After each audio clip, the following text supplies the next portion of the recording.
ó dára jẹ́ kí n máa fi àsìkò yìí kí ẹ̀yin tiwa ní pápápá káàbọ̀ sí ìkànnì ọ̀rẹ́ ọba 247 ní ìkànnì ọ̀rẹ́ ọba 247 lórí YouTube àti lórí Facebook ní pápápá láì fi àkókò ṣòfò ẹni ní ọjọ́ Sunday May 28 2023 ọjọ́ kejìdínlọ́gbọ̀n oṣù karùn-ún ọdún 2023 gẹ́gẹ́ bí a ṣe ń gbòdèdè ọ̀la ni wọ́n máa ṣe ìbúra fún aṣíwájú Bọ́lá Ahmed Tinubu gẹ́gẹ́ bí new president wa lórílẹ̀‐èdè Nàìjíríà aláṣẹ tuntun ní orílẹ̀‐èdè wa Nàìjíríà tó sì jẹ́ pé gbogbo apáta ni à ń gbòdèdè tá a fẹ́ wo bí kinní ọ̀hún ṣe fẹ́ lọ.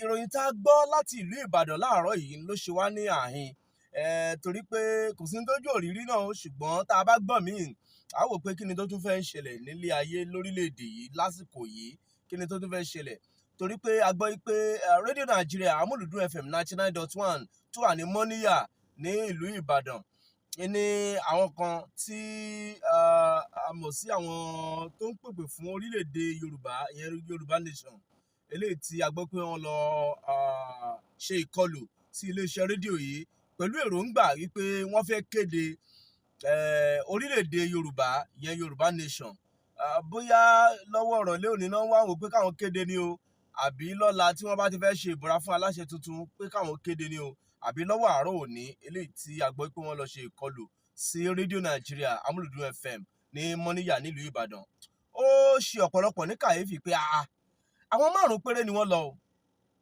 àwọn márùn-ún péré ní fẹ̀rẹ̀ kùtù Sunday àárọ̀ òní ènìyàn gbọ́ pé wọ́n yabo iléeṣẹ́ rédíò yìí Amuludun FM rédíò Nàìjíríà ni rédíò tó jẹ́ ti ìjọba àpapọ̀ tó wà ní ìlú Mọ́níyà nílùú Ìbàdàn gangan ni wọ́n yà lọ àwọn márùn-ún ni o ọwọ́ dẹ̀ ti ba àwọn márùn-ún kí ló dé ẹ fẹ́ lọ ṣe fẹ́lẹ́ Nàìjíríà bí táwọn ológun ìgbà yẹn máa ń ṣe tí wọ́n bá gbàjọba wá pọ̀ tó èèyàn márùn-ún kẹ̀ ṣùgbọ́n mo ṣì ń ro kí ni ẹ̀mí tí ì tún ro Yoruba Nation Security Yoruba Nation Army Yoruba Nation Police ènìyàn aṣọ tán ẹ̀yin náà ẹ wò lẹ́gbẹ̀ẹ́ mi yìí ẹ wọ aṣọ tán wọ̀ ẹni tí í ṣe kọmíṣánná fún ọlọ́pàá ní ìpínlẹ̀ Ọ̀yọ́ alàgbà Adébọ̀wálé Williams wọ́n bá àwọn oníròyìn sọ̀rọ̀ láàárọ̀ òní nílùú Ìbàdàn nígbà tí ọwọ́ bá àwọn tí wọ́n fọwọ́ ṣùgbọ́n fi mú yẹn torí pé wọ́n bá wọn ìgbà tí wọ́n ajá ìkí rédíò yẹn táwọn ará àdúgbò ti rí pé nǹkan kan ti ṣẹlẹ̀ àtàwọn tó ń bẹ nílé iṣẹ́ rédíò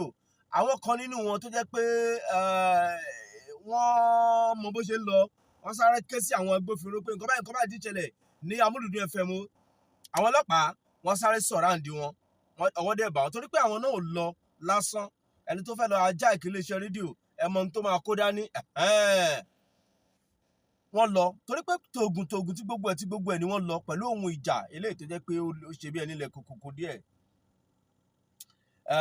kọmíṣánná fún ọlọ́pàá ní ìpínlẹ̀ Ọ̀yọ́ alàgbà Adébọ̀wálé Williams wọ́n ṣàfihàn ojú àwọn yìí wọ́n dẹ̀ dárúkọ wọn ẹ jẹ́ kí n ṣàfihàn wọn àti orúkọ wọn eléyìí tí wọ́n dá ní ọwọ́ àárọ̀ òní Noah Atoyebi ọkùnrin ni ọmọgbọ̀n ọdún 30 years níṣe Gbénga Adélékè ọmọ ọdún 25 years ọkùnrin lòun náà Abdulgani Mustapha Kọ́láwọlé ọmọ 35 years ọmọ ọdún 25 ni lòun ṣe ń tiẹ̀ bákan náà Bashir Kẹ́hìndé obìnrin lòun ọmọ ọgbọ̀n ọdún ni bákan náà Fájọlá Elijah ọmọ ọdún 45 45 years òun ló dàgbà jù láàrin wọn wọ́n wá wọ Yoruba Nation Army wọ́n wọ Yoruba Nation Police kí ló dé ṣé bí wọ́n ṣe máa gba Yoruba Nation náà rèé ẹ ti Yoruba Nation lóòótọ́ gẹ́gẹ́ bí ọmọ Yorùbá gangan ọ̀pọ̀lọpọ̀ nínú àwọn èèyàn tí wọ́n jẹ́ Yorùbá náà wò pé báwo ni ìbá ṣe dùn tó kápẹ́ Yorùbá kápẹ́ wọn ní orílẹ̀-èdè tiwọn ṣùgbọ́n báyìí kọ́ là á ṣe lè ṣe pẹ̀lú jàgídíjàgan lè ṣe pẹ̀lú báyìí pé kákan lọ sí iléeṣẹ́ rédíò kan kákan lọ ajá ìkí wọn kákan dé announce pé àti gbà àwọn olófẹ́ wà ń bẹ̀ nígbà tó bá gbà níbo lẹ ti bá dé àwọn tí ìbá débì kan báyìí kọ́ là á ṣe ọ̀pọ̀lọpọ̀ gan tiẹ̀ sọ pé ẹ jẹ́ ká tẹ̀sí fún aṣíwájú Bọ́lá Ahmed Tinubu láàyè díẹ̀ káwọn tí wọ́n fẹ́ ṣe sílẹ̀ Yorùbá kó tó di pé wọ́n tún padà ìyẹn àwọn agitators àwọn tí wọ́n ń pè fún ìdásílẹ̀ orílẹ̀-èdè Yorùbá ni o kì í ṣe gbogbo ọmọ Yorùbá ló ń pè fún ìyẹn àwọn tí wọ́n ń pè fún ìdásílẹ̀ orílẹ̀-èdè Yorùbá yẹn Yorùbá Nation pé ẹ jẹ́ kí aṣíwájú Bọ́lá Ahmed Tinubu tiẹ̀ ṣe kọ́kọ́ gbọ̀pá àṣẹ náà yẹ bí ọmọ Yorùbá ni ọmọ Yorùbá lòun káwọn tí wọ́n fẹ́ ṣe sí ilẹ̀ Yorùbá sápá south ń bí, káwá wo ìgbésẹ̀ tó kù eléyìí tó yẹ kí wọ́n tún wá gbé, ìyẹn àwọn tí wọ́n ń pè fún ìdásílẹ̀ orílẹ̀-èdè Yorùbá. Kì í ṣe Yorùbá Nation nìkan ló ń gbàgbóró kan lásìkò yìí, pàápàá ní nǹkan bí ọdún bíi 2 sẹ́yìn. Kò ṣe Yorùbá Nation nìkan, àwọn Biafra náà ń kéde, wọ́n ń polongo pé àwọn náà fẹ́ lọ, wọ́n ní Nàìjíríà ò pé àwọn, kó tó wá di pé àpadà wá rí Yorùbá Nation. Tó dẹ̀ sábà fa Yorùbá Nation gbà yẹn ni pé àwọn Fúlàní darandaran eléyìí tí wọ́n ń ṣe tí ò dáa tó kù díẹ̀ káàtó sí àwọn àgbẹ̀ wa sílẹ̀ Yorùbá, tí wọ́n kàn máa wo kolóko, wọ́n máa pa àwọn èèyàn. Ẹ̀rí tó ṣẹlẹ̀ ní agbègbè Ìgàngàn ní lókè Ògùn lọ́hùn, tó mú olóyè Sunday Igboho, tó mú ọkàn dìde, kó tó wá débi tọ́rọ̀ dé báyìí. Olóyè Sunday Igboho sì bẹ ní ìlú Benin Republic. Gbogbo àná là ń wò pé òkè bí àti Aṣíwájú Bọ́lá Ahmed Tinubu bá débẹ̀ gẹ́gẹ́ bí olórí orílẹ̀-èdè Nàìjíríà, wá pàwọ́dà wọn táwọn ṣe, bóyá Sunday Igboho máa padà wá sílẹ̀ yìí, gbogbo nǹkan á dẹ̀ máa lọ ní déédé àti déédé. In fact, gbogbo àwọn tí wọ́n ń pèpè fún Yorùbá Nation yìí gan, wọ́n lè má padà lọ sí díẹ̀ mọ́ nígbà tá a bá ti rí ní tá à ń fẹ́ nílẹ̀ Yorùbá wa yìí. Yorùbá lèmi, ọmọ Yorùbá náà pọ̀ káàkiri, gbogbo wa náà la dẹ̀ máa ń fẹ́ kí nǹkan dáadáa kó ṣẹlẹ̀ sílẹ̀ wa, gbogbo wa là ń fẹ́ kí nǹkan dáadáa kó ṣẹlẹ̀ sórílẹ̀-èdè wa.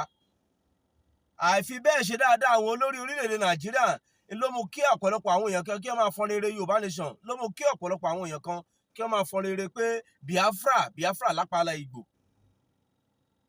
Bá a ṣe ń ṣe kọ́ leléyìí, kò yẹ kẹ́ ẹ ṣe bẹ́ẹ̀, kò yẹ ká ṣe bẹ́ẹ̀. Ẹ̀yin márùn kan ẹ̀kọ́ kúrá ń jọ, ẹlẹ́fẹ́ hijack rédíò, ẹ fẹ́ announce pé Yorùbá Nation ti dé, pé Yorùbá ti kúrò ní orílẹ̀-èdè Nàìjíríà. Bẹ́ẹ̀ kọ́ ló ṣe ń ṣe. Bẹ́ẹ̀ kọ́, ẹ̀yin márùn péré ẹ dẹ̀ rò wípé á lọ successfully. Ẹ mọ adúrú àwọn èèyàn tó wà ní Ìbàdàn lásán ni, millions of àwọn èèyàn. Kódà lágbègbè mọ́ ní ẹ̀yìn lásán, kò sí tán lè kó wá tí àwọn ará abẹ̀ bá yabò wọ́n pé ẹ ṣe sùúrù, Yorùbá ni president tó ṣẹ̀ dìbò yàn, ẹ jẹ́ kí wọ́n búra fún náà, ẹ má ti gbé Yorùbá Nation kan wá bí. Tá a bá fẹ́ ṣe Yorùbá Nation, gbogbo wa la máa support, gbogbo wa máa ti rójú kinní yẹn lẹ̀ pé yes, ó ti set báyìí. Ìyẹn tí Yorùbá Nation bá fẹ́ ṣẹlẹ̀. Ṣùgbọ́n lásìkò ìkọ́, ní tí ọ̀pọ̀lọpọ̀ ń sọ ni pé ẹ jẹ́ ká ṣe fún Aṣíwájú Bọ́lá Ahmed Tinubu láàyè. Ọ̀pọ̀lọpọ̀ wa kan nígbàgbọ́ yìí pé Bọ́lá Ahmed Tinubu máa ṣe dáadáa. Ọ̀pọ̀lọpọ̀ àwa kan nígbàgbọ́ ipe Bọ́lá Ahmed Tinubu máa ṣe dáadáa gẹ́gẹ́ bí olórí orílẹ̀-èdè president wa ní Nàìjíríà. Ó dẹ̀ máa ṣe dáadáa sílẹ̀ Yorùbá. Bọ́lá Ahmed Tinubu kì í ṣe ọmọ àlè, ọmọ kọ́lẹ̀ Yorùbá ni, àkànbí fúnra ẹ̀.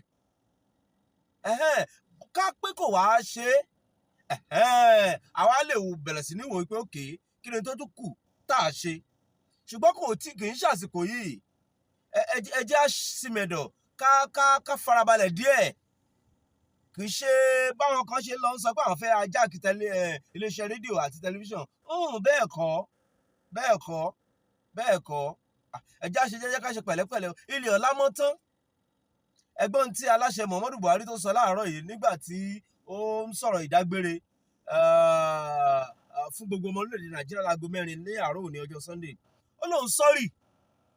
Òun náà mọ̀ pé àwọn policies kan wà tó ń ṣe tí ò fi bẹ́ẹ̀ tá a fi bẹ́ẹ̀ nífẹ̀ẹ́ sí orílẹ̀-èdè Nàìjíríà. Kì í ṣe tá a tiẹ̀ fi bẹ́ẹ̀ nífẹ̀ẹ́ sí, tá a nífẹ̀ẹ́ sí rárá tó wà fẹ́ tiwa gan. Ó dẹ̀ lóun sọ́rì. Ó ti mọ̀ pé òun ṣẹ̀wá ni, ó dẹ̀ ti lóun sọ́rì. Ṣùgbọ́n next president Aṣíwájú Bọ́lá Ahmed Tinubu tẹ́ máa gbọ́ pàṣẹ lọ́la yìí, àwọn ò fẹ́ máa gbọ́ sọ́rí o.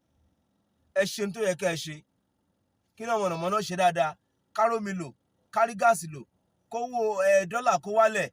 Àwọn tó fẹ́ ra mọ́tò kan ríra, àwọn tó fẹ́ ra oúnjẹ kan ríra. Ẹ ṣí bọ́dà, ká kó nǹkan wọlé, ká jẹ tọ̀ìtọ̀ì ní Nàìjíríà kí gbogbo ẹ̀ kó ṣe dáadáa. Ní táwa ń fẹ́ nìyẹn, kí àwọn ọmọ wa kan ríṣẹ́, àwọn tó ń jáde school kan ríṣẹ́ ṣe, gbogbo àwọn oníṣẹ́ wọn kan ríṣẹ́, kí gbogbo ẹ̀ máa, a mọ̀ wípé kò ní gbogbo ò lè dá lẹ́ẹ̀kan náà wà o. Ṣùgbọ́n bẹ́ẹ̀ bá ṣe dáadáa, ó máa hàn. A lè hide ẹ̀, ó máa hàn.